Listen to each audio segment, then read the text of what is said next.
The views and opinions expressed in this podcast are simply that, opinions. All are presumed innocent until proven otherwise in a court of law. Sensitive topics are discussed. Discretion is advised. It's the story the nation is watching unfold in real time. Nancy Guthrie is 84 years old. She lives alone in a beautiful home in Tucson, Arizona. One daughter, Annie, lives just a few miles away. Her other daughter, Savannah, is the anchor of NBC's Today Show and a former Court TV correspondent. Last Saturday night, Nancy had dinner with her daughter Annie and son-in-law Tommaso. Around 9:45 p.m., the family says she returned to her home. Sometime during the night, investigators believe everything changed. Surveillance cameras captured a masked figure on her front porch, wearing gloves, carrying a backpack, and what appeared to be a gun. By morning, Nancy was gone. Blood confirmed to be hers was found on the front steps. Ransom notes were later sent to media outlets. Savannah and her siblings publicly responded. Still, there has been no confirmed proof of life. Tonight, we examine a new note as the search for Nancy Guthrie intensifies. I'm Vinnie Politan. Thank you for joining us tonight here on Closing Arguments. Great to have you aboard. We continue our coverage of the story everyone is talking about, everyone is focused on, everyone is texting me about each and every day. And the question is, why was she abducted? Why was Nancy Guthrie taken? Was it some sort of vendetta against her or a vendetta against her famous daughter, Savannah? Is that possible, that it was just to go in there and get her and to absolutely torture and terrorize the family? That's possible, right? Was it a simple home invasion that went terribly south unexpectedly? That perhaps there was something happening inside over the course of those 40 minutes or so. And maybe the home invader's mask comes off and now he can be identified. And he's got to take her. And maybe he does something terrible to her that causes the blood, and he's removing her because he's afraid that there may be evidence left on her during the course of what happened. That's possible. An inside job by somebody who then creates this whole fantasy that it's an elaborate kidnapping when it's just a simple murder case. Or it is an old-fashioned kidnapping where she's abducted by someone who thinks they can get a huge payday out of this. And TMZ are the ones getting all the ransom notes, apparently, and giving the public some idea about what's going on without giving away things that law enforcement doesn't want given away about these notes. And then those are the pieces. Can you put those two pieces together? Can you combine the ransom notes and say, yes, ransom note connected to the man in the video? May not be the man in the video who's writing them, but they are connected. It's all part of the same conspiracy, the same scheme, the same overall plan. And the entire reason was based upon getting money because they know that Nancy's got some money, but her daughter has a lot of money. That is very possible. How about Savannah and her siblings? Do they believe that these ransom notes are real and that this is a kidnapping for money? Are they convinced? You know, we've seen them speak. We've seen them address the so-called abductors or people who say they're the abductors in the ransom notes, and then other times they've spoken publicly and not acknowledged them. So where are they in all of this? And that's a tough spot. I think you almost want to hope that it's a kidnapping. You want to hope that it's a kidnapping that can somehow be solved and Nancy can be saved. But by the same token, we really haven't heard much about a payment of the ransom. So do they actually believe that the author of these notes or authors of these notes have any connection to what happened to their mom? I'm not necessarily convinced on that. But there was another new note today. Harvey Levin from TMZ was talking about it, and we're going to talk about it as well because it is significant. It's a little bit ominous, but that's another big development today. But there's an even bigger development from the FBI, and I want to show this and share this with you. Today, the FBI is increasing its reward up to $100,000 for information leading to the location of Nancy Guthrie and/or the arrest and conviction of anyone involved in her disappearance. Still think it should be higher, still think there should be some private money out there thrown at all this, but there isn't for whatever reason. But here's something else the FBI is saying. New identifying details about the suspect in the kidnapping of Nancy Guthrie have been confirmed after a forensic analysis of the doorbell camera footage by the FBI's Operational Technology Division. The suspect is described as male, approximately 5 feet 9 inches to 5 feet 10 inches tall, with an average build. We all could see the video, but is that someone who's 5'4"? Is that someone who's 6'2"? No, kind of average, 5'9" to 5'10", average height, average build. Here's another key factor. Look on the right side of your screen, you can see it even better. In the video, he's wearing, they've identified the backpack, the brand. It's a black 25-liter Ozark Trail Hiker Pack backpack. And that's important because now they can track other people that may have that backpack, people who know people have that backpack, the sale of those backpacks locally. What evidence do they have there? How many 5 foot 9 inch tall people are walking around with that backpack? Okay, today TMZ released a video they say was recorded just 5 miles from Nancy Guthrie's home. TMZ says the FBI is lasering in on the man in this video who was both wearing and carrying backpacks right around the time of the kidnapping. They've blurred out his face, but he's got one backpack on his back. The other in his hand is probably closer to the one in question, the Ozark backpack. I'm not sure if you can positively identify it, but he's apparently trying to get into a gate somewhere, and this is at about 1:52 a.m. 1:52 a.m. A man, like, why does someone at 1:52 a.m. have 2 backpacks? Like, what is going on here? Just by itself, without even what happened to Nancy Guthrie, this is suspicious. Can they go and figure out how tall this guy is? They've got his face, so they have a better clue than you do on who this man may be. He's not a suspect, but he's obviously someone that they may, in fact, want to talk to. That's a lot of developments, right?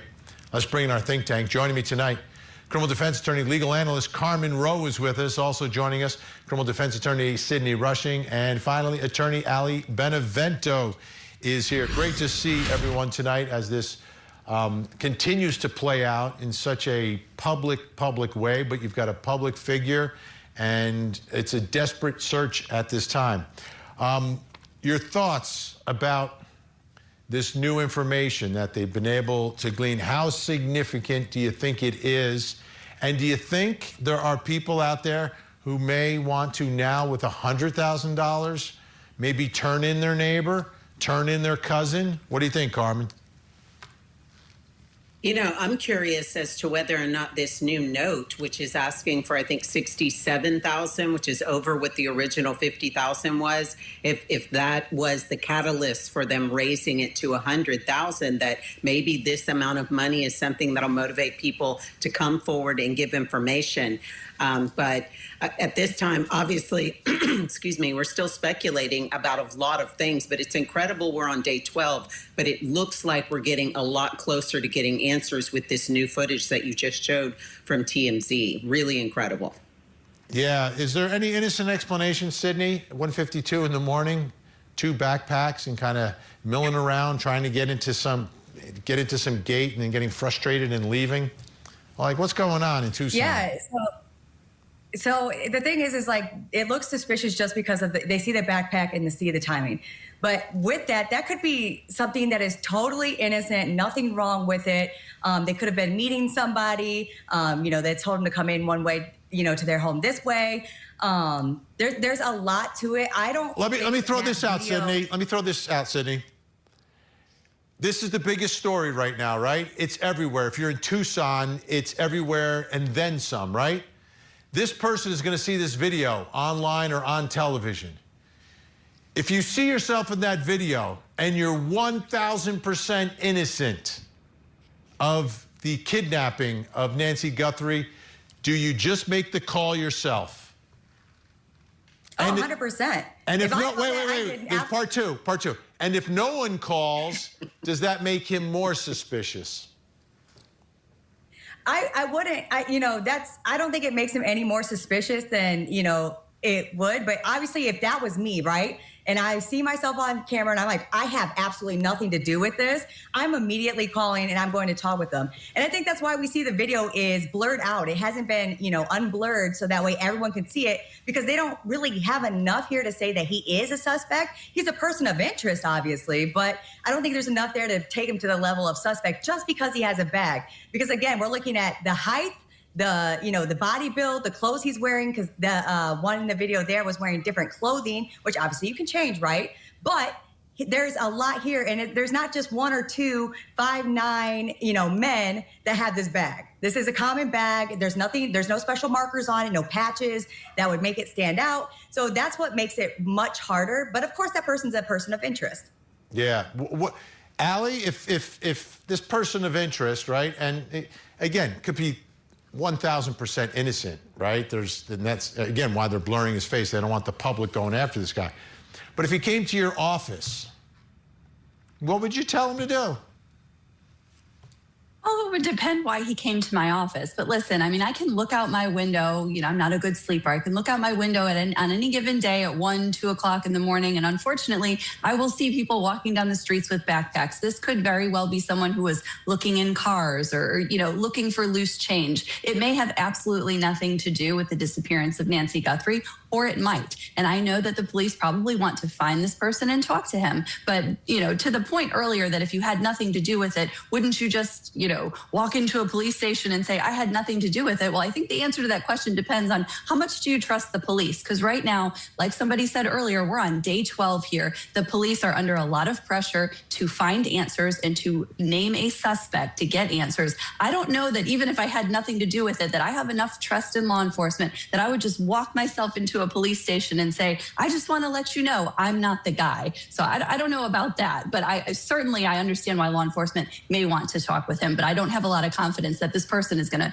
turn himself in and just let everybody know that he has nothing to do with it, even if he didn't. All right, Carmen, how would the back and forth go with this guy if he walked into your office? Would you have questions for him?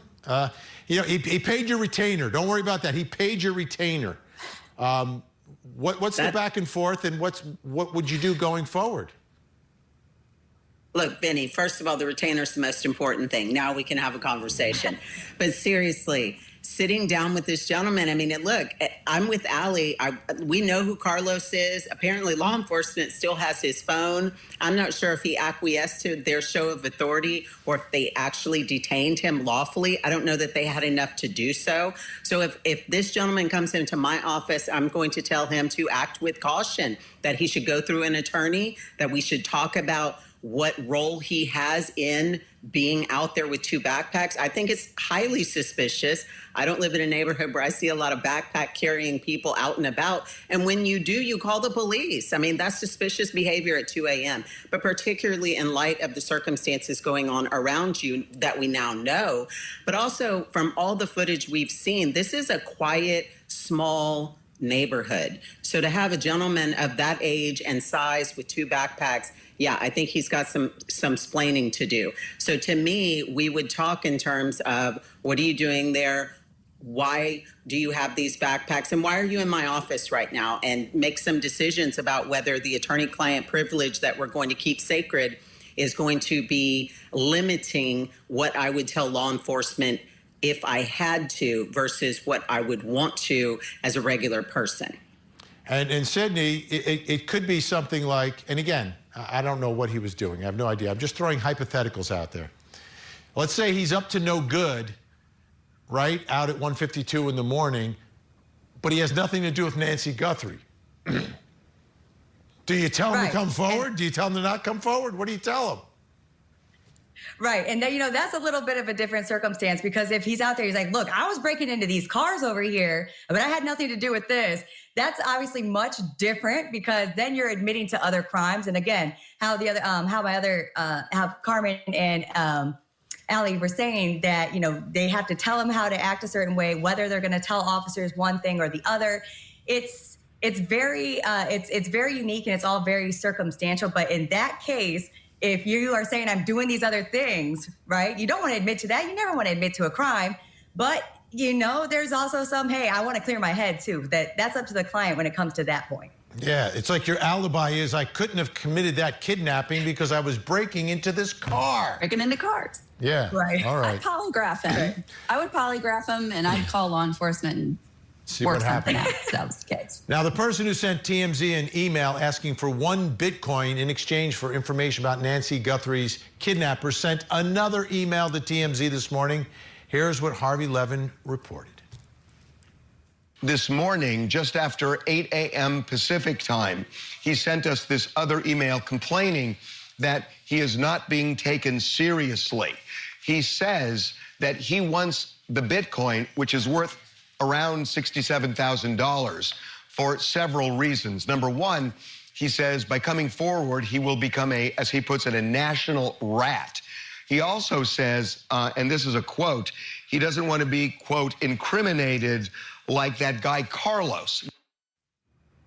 All right, so whoever this is obviously staying on top of the story, is watching the news. But Allie, are you buying that this guy actually has information? Or is this one of those crypto whippersnappers trying to get their hands on some money? I mean, it's a strange request for just 1 Bitcoin. It is strange. It does not feel or sound legitimate, but at this point in time, they have to take every lead seriously. Obviously, this sounds like somebody who wants attention and thinks that they can make some quick cash. I believe that if the person actually had Nancy Guthrie, they were motivated by money, they would put themselves in a better position to actually get paid. I don't know that sending a ransom note to TMZ and ignoring the family's multiple requests for more information, who do we pay, we will pay, we're ready to pay, would go unanswered if this was actually somebody who could follow through. Well, this person says they have information about the culprits here, that they're not the actual culprit, but I have information about the culprits. So, Carmen, you can track someone's Bitcoin, right? If they give an address, I've had the expert on who explained it all very clearly, that getting it paid in Bitcoin is not your, you will never be found. As soon as you try to get access to the money, you'll be gotten. So why not just have law enforcement or whoever pay the $67,000, and if it turns out they don't have information and they're a schemer, scammer, then go track them down and arrest them. Well, sure, but Vinnie, you don't get the 67. Well, you don't get the 50,000 or any reward unless you have information that leads to the discovery of where Nancy is or the people who are holding Nancy, right? And so you're not going to get paid unless you have good information. I think this is a scammer. I think he's trying to take advantage, and he's just trying to get paid $67,000. But look, in reality, but how do we know until we hear what he has to say? Why not pay him the money? And if he says nothing of use and he goes radio silent and just takes the money, now you just caught another case. Go catch him. Look, you can't pay everybody who contacts TMZ, but if this gentleman is serious, he needs to go to the lawyer, such as myself or anyone else, talk to them and make a transaction with law enforcement if that's what they're going to do. That's what lawyers do. We're buffers between law enforcement to work as advocates and to negotiate on behalf of those individuals who find themselves in this difficult situation. So you get the lawyer. Now, does the lawyer, like in personal injury, take 1/3 of the reward? Is that the going rate? All right. Carmen Rose, Sydney Rushing, Ali Benevento staying with us when we come back. Savannah Guthrie posted another video. It's heartbreaking, but it's a heartwarming video. We'll take a look at that. Plus, coming up next hour. Tonight on Vinnie Politan Investigates, we continue our in-depth coverage into the disappearance of Nancy Guthrie and bring in our own investigators. Are these ransom notes real? Tonight, we investigate. The Court TV podcast will return. We too have heard the reports about a ransom letter in the media. As a family, we are doing everything that we can. We are ready to talk. However, we live in a world where voices and images are easily manipulated. We need to know, without a doubt, that she is alive and that you have her. We received your message and we understand. Whoever is out there holding our mother, we want to hear from you. And we will pay. We believe our mom is still out there. We need your help. It's absolutely heartbreaking what is happening to this family. And when you're together with your siblings, and I think a lot of people have experienced this, right? When a parent passes away and you're together with your brothers, sisters, and family members, you tell old stories, you try to bring up the memories of everything. Think about what they're going through. Like, it's not that. This isn't, like, they don't know what's going on with their mom. This is torture. This is absolute torture that they're going through. So it was nice to see today on Instagram, Savannah Guthrie posting something a little more heartwarming, giving us a little insight into maybe what this family is doing to stick together through all of this. Take a look.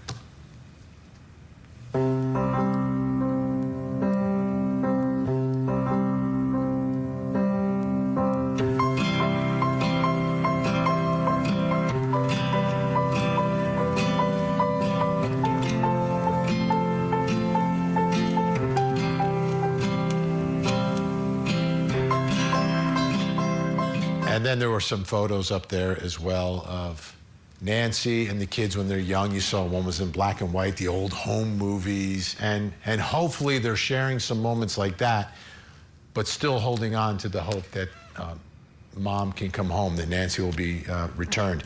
Nick Saletti from KNXV took a look at what's happening here in a big moment in day 12 of the search for Nancy. As the sun came up on what is now day 12 in the search for Nancy Guthrie, a white tent went up in front of the Guthrie home for just over an hour, blocking our view from what was happening inside. The front patio, a place where key evidence has been found in this investigation.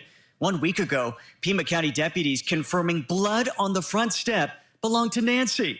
And then just 2 days ago, the FBI releases these images of a suspect, armed and masked, lurking on Nancy's patio the night investigators say she was abducted.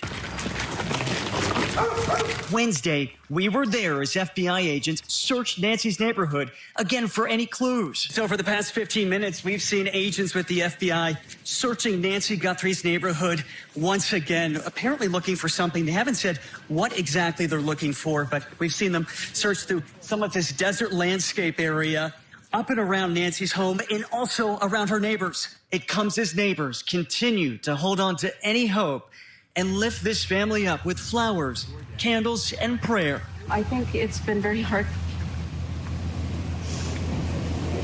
I can't even imagine what they're going through. My mom lives here in town. She lives alone. Now I'm worried as heck about her. My husband's going out of town next week. I've asked my mom to come stay, because I'm scared to be alone. This is all very, very horrible. And there's no neighborhood that's safe. That's a false, I live in a nice neighborhood, it's safe. That's not how it is. But you don't think that someone is going to come to your house in the middle of the night and take you. And that's part of the fear of a story like this.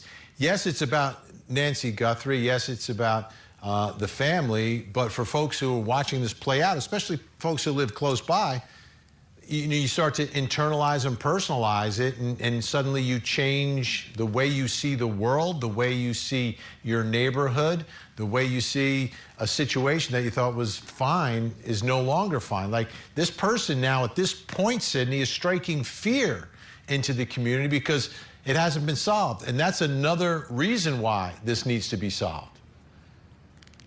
Yes, and Vinnie, when we talked about this the last time, that's why I think though this case, I think this is a more personal thing. I don't think that this is a random thing. So I mean, I understand the community, like they're shooken up, they want answers, and there's no answers to give or for them to get, but it's such a unique circumstance. If someone's, doing, like you said, a home invasion, they're usually not going in and taking the person out thinking they've hit a lick and they're going to get all this money. And then they're only asking for $67,000, right? So this is one of those things where it's just, I think this is a personal thing. This person knows Nancy, knows the family, knows that, they may get some money out of it. So I think I can understand the community's worry, but again, I think that this is more involved than just somebody at random at large. Allie, this front porch has been such a big part of this case from the beginning. But if you go back 10 days ago, it was released, like the crime scene was released, and there were, anyone, members of the media walking up, taking the pictures we show you are there because the crime scene was released and people were allowed to walk up and take the pictures. And then today, all of a sudden, we've got a tent covering the area. What are your thoughts about that, the way that has sort of transpired here?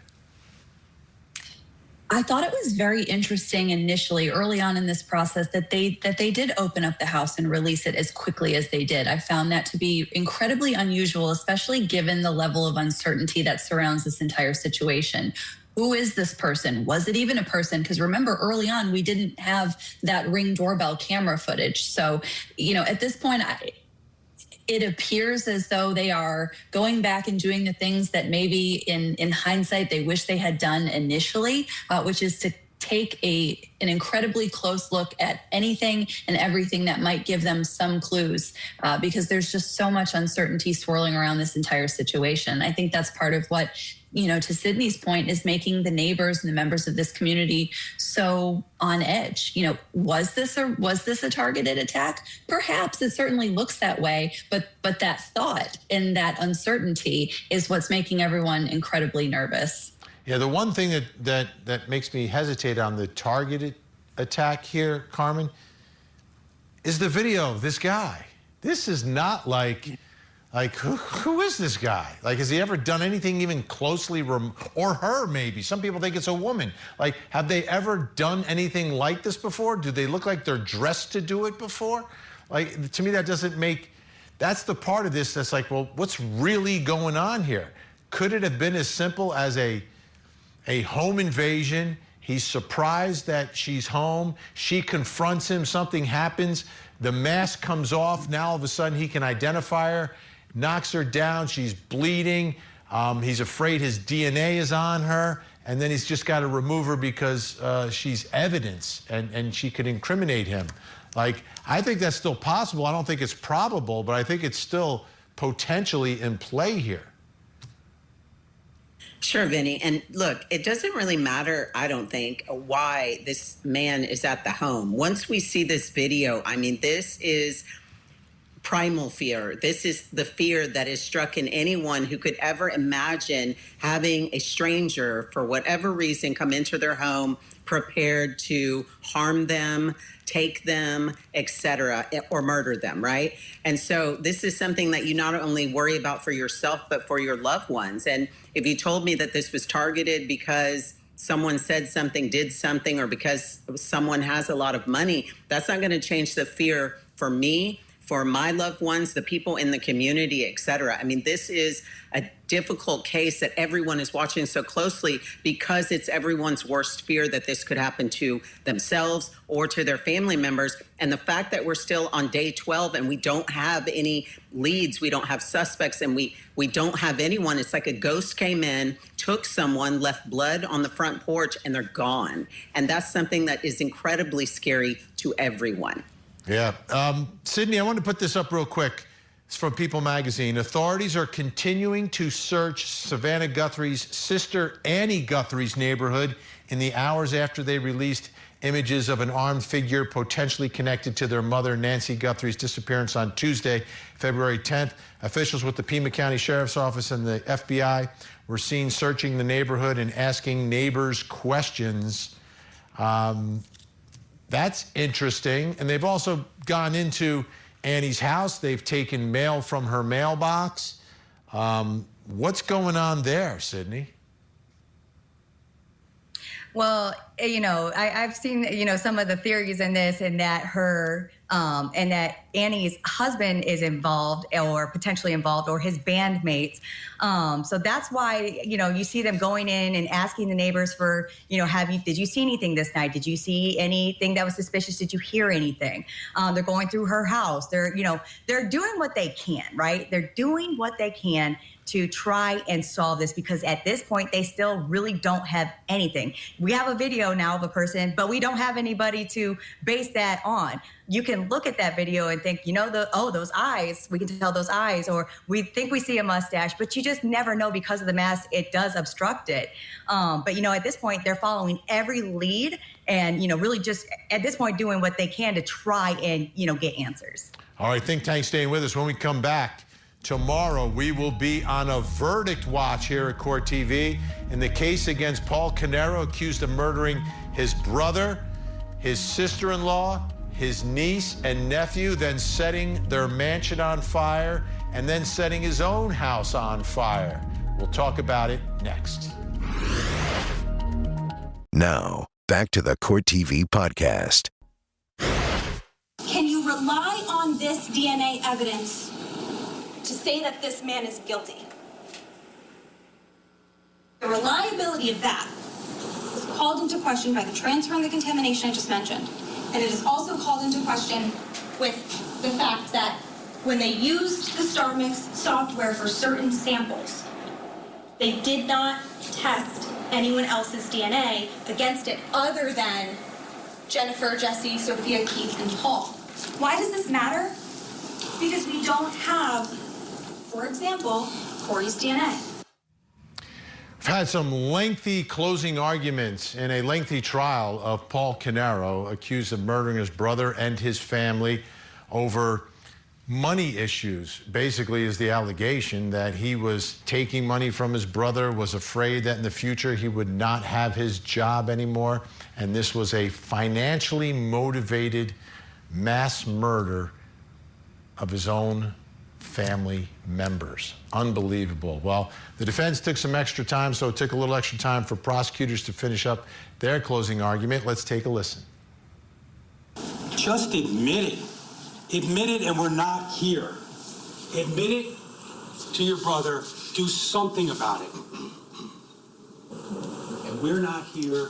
You're not here. Keith, Jennifer, Jesse, and Sophia are. Terrible reason to kill a whole family. But only one person has any reason to kill that family, and it's him.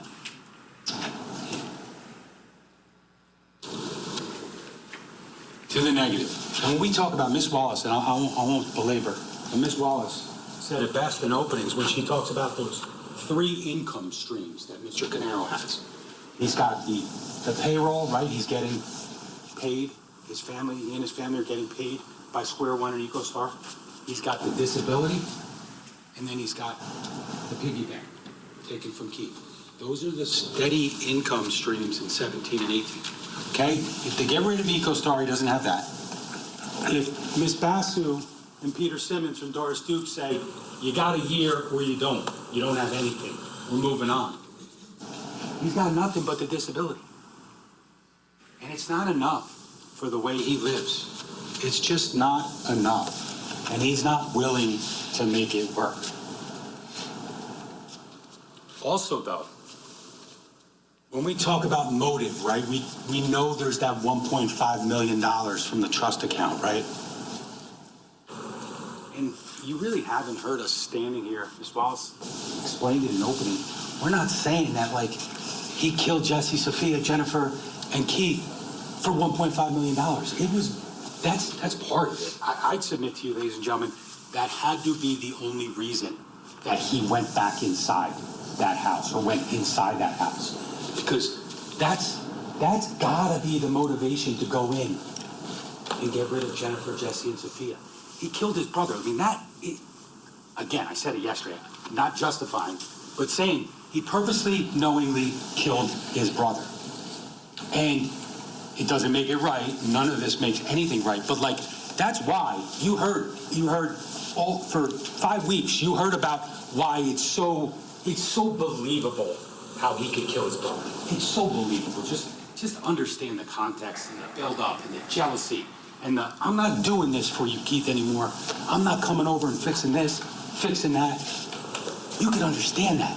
But the only reason after you execute your brother, that you make that conscious decision to walk inside that house, that dark house, betray that trust, is because the money's inside, right? The only way he gets anything, he just doesn't get anything other than, he doesn't even get anything in the businesses. Presumably it would have gone to Jennifer and the family, right? They're 50%, they're 90%. Only motivation to go in there is money. Now, does it make sense? I don't know. I struggle. Why? Why would he kill Jennifer, Jesse, and Sophia? Why? The only thing you could think is that it's $1.5 million reason why. He's already killed his brother. He's going the rest of the way because he knows it's how he benefits. But assume for 1 second that maybe Jennifer came out and caught him, and that's why he had to do what he had to do, right? Jennifer walked out because she heard the gunshots, runs back inside, game on, right? Kids come down because they hear the commotion. I don't know what the answer is, to be quite frank with you. I don't know. I can't get inside Mr. Caneiro's house. All I know is that he did it. He did it. Because the evidence tells you he did it. I wish I could come up with a reason. I have no reason. I could never come up with a reason to tell you why he did what he did to the kids. I don't know what to tell you.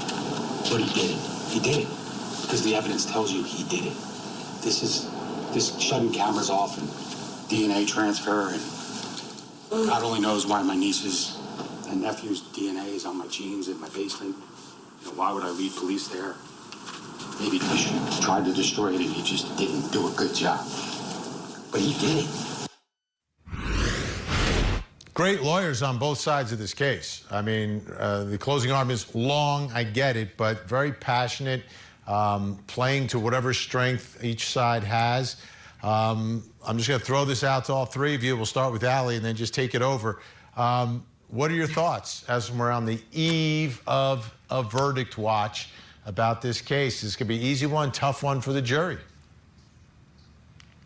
I think it's going to be tough. You know, I think what the prosecution is doing is trying to get this jury to focus on his behavior. I think they know that a lot of their case is a little bit circumstantial. And so I think if they can get the jury to believe that he engaged in all of these deceptive actions to cover up his behavior, that is indicative of guilt. And so, you know, if the jury does believe that there were these fires that were staged and he did all this, went through all of this effort, that they will tend to believe that he's guilty. And I can't get over how much this financial aspect also reminds me of a case very close to me in my home jurisdiction, which is the Murdaugh case, this aspect of the financial motivation and this family annihilation. But I do think that they're going to focus on his behavior after the fact.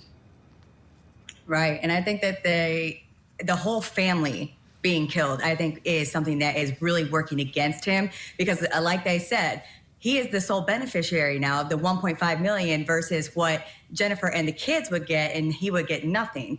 They also could have been witnesses. There's so much here, and it's the defense attorney. She did a great closing statement, but sometimes when you have something that's that long and that drawn out, and you're pointing to every single witness, you can get lost in the sauce, and sometimes you can lose the jury's attention. And closing argument is so important. That's the last thing that they hear before they go back. So you really, 5 hours is a very long closing argument.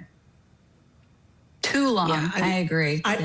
Too long. I personally think that the best evidence for the defense in this case is this notion that he would kill his brother and his brother's entire family, including children, for money.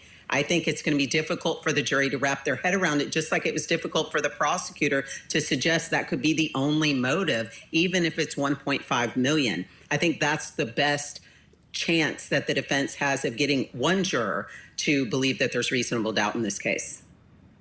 And I'll just, I think it also hurts.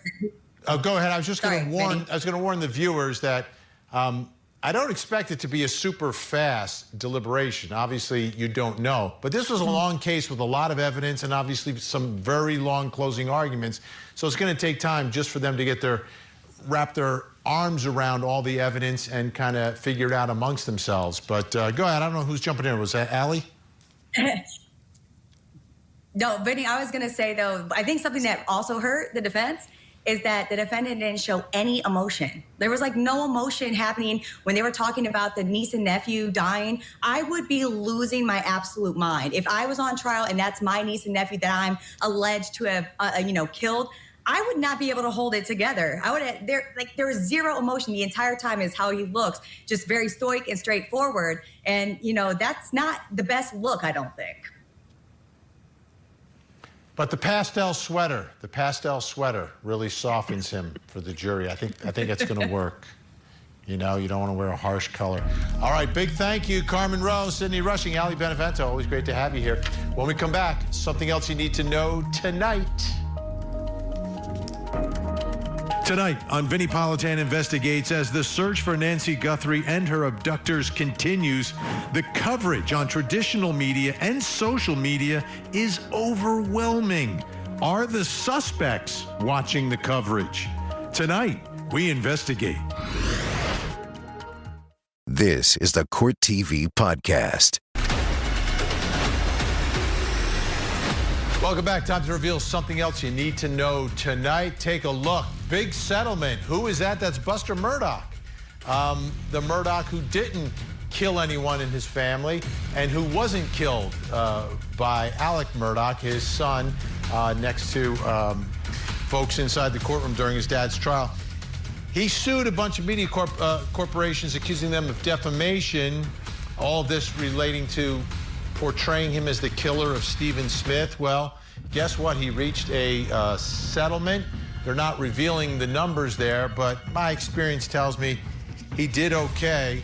And hopefully he did okay, because the last time he was spotted, Buster Murdaugh, he was working as looked like a sales clerk in a clothing store. Take a look. How about that? Okay. And there he was, and hopefully this money helps him out a little bit, helps his wife out, because he got a raw deal. He didn't do anything wrong. He was just born into that family, and hopefully he can move forward from this point. All right, take a look at your screens. We have a missing child who needs your help. This is Liliana Lynn Bolenstein, missing out of Fort Wayne, Indiana, just 16 years old. Please, if you see Liliana, pick up the phone, make a call, make a difference. 911, 1-800-THE-LOST, or you can call the Fort Wayne Police Department in Indiana. That number's up on your screen. Let's see if we can get Liliana to a safe place tonight.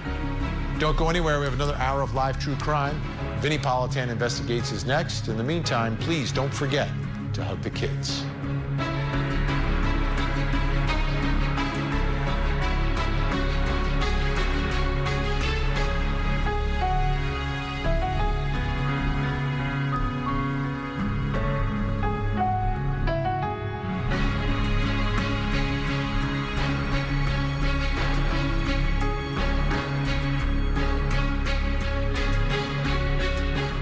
There you have it. If you want to see more in-depth reporting on the latest true crime stories, you can see me every weeknight, 8 p.m. Eastern on Closing Arguments. Thank you so much for downloading. And as always, please don't forget to hug the kids. This podcast is a production of Court TV. Go to CourtTV.com for more content, trials on demand, and to find out how to watch Court TV in your area.